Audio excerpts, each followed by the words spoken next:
Our ambassador to the United Nations, Mike Waltz, was on with Laura Ingraham on Fox last night, trying to explain, well, just answering her question about regime change. Here he is. The issue of regime change, which I addressed in the angle, obviously the president campaigned for more than a decade, both as a private citizen and running for office, that he was against regime change. So is the objective here what we had initially thought is to totally decimate their nuclear capability? They can't sponsor terrorism around the world. Is that victory here, or is victory putting in a new, more Western type government along with that? Laura, the president laid it out. The Secretary Rubio has laid it out.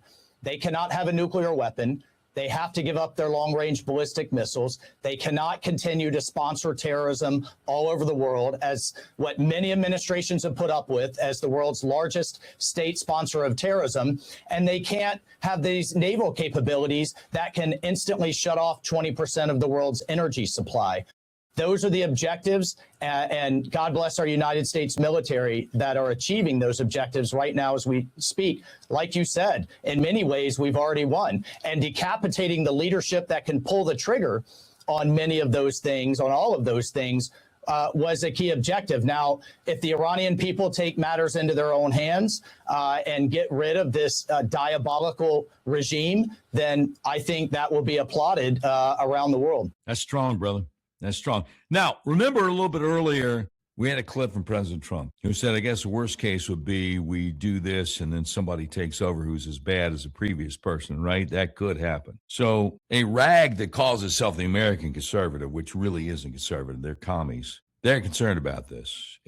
I don't know. And their executive director, Kurt Mills, predicts Trump's war with Iran would galvanize a new generation of leaders that will be hostile to the U.S. Yes, Kurt Mills, who, by the way, he's saying this on Steve Bannon's War Room over on Real America's Voice. Now, you remember Steve Bannon, everybody thought he was a conservative. Trump was on to him years ago when he fired him, called him Sloppy Steve. Steve Bannon really tight with Jeffrey Epstein. Anyway, he is platforming this Kurt Mills, executive director of the so-called American Conservative magazine, who says we're creating a more radicalized, potentially more formidable Islamic Republic. Now, I just love what Colonel Kurt Schlichter says in response. Don't fight back because it might make them mad at you. For real, American conservative, my elbow. Doggone lib. The guy's no conservative. Yeah.